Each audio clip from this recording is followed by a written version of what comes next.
থেকে 700, 800, 1000 টাকা মতো কোনো সমস্যা কোনো বাংসুর হয় নাই। আমরা বড় অফিসের ভিতরে কাশপুর ইউনিয়ন পরিষদ যে বড় অফিস, এই বড় অফিসের ভিতরে প্রাক্তন যে ছিনতাইকারী যেই অবস্থা, এই সব কিছুর আমরা মূলে সব এসেছি তাদের পদত্যাগের জন্য। আর বর্তমান যে সচিব, তার পদত্যাগের জন্য। এই সচিব হচ্ছে একজন চোর। সে এই এলাকাবাসীর যত মানুষ যা আছে মানে এই এলাকাবাসীর যত পদের সমস্যা সব কিছু এইখানে।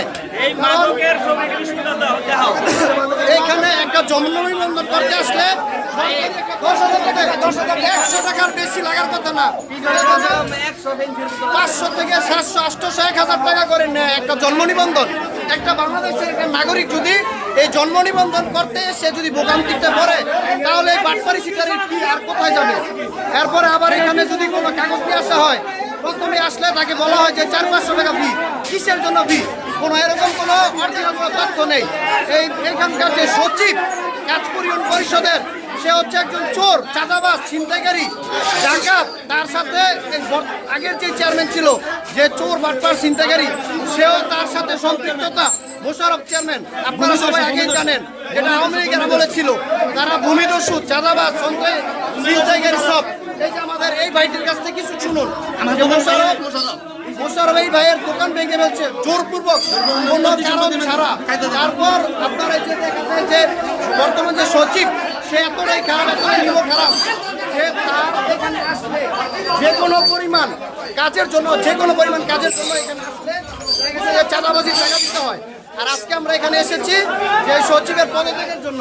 আর এই খবর পেয়ে এখানে তারা সবকিছু বন্ধ করে দিয়ে চলে গেছে।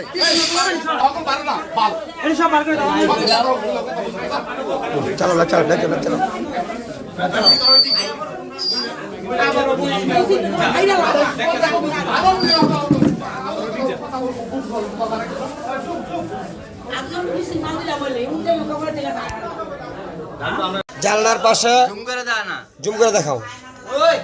এই দেখা যান আপনারা সবাই। সচিবের রুমের পেছনে ফেন্সিডিলের বোতল।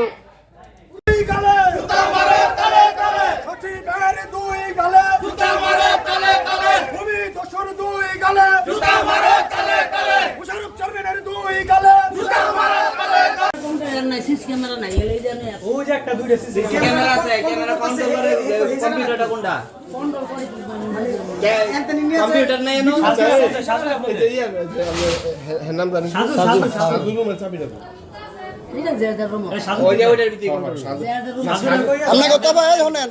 আপনার রুম মতো কোনো সমস্যা কোনো বাংসুর হয় নাই। হ্যাঁ, আমরা আইসি সচিব চেক দিতে, দেখে গেলাম। দিবেন শেষ।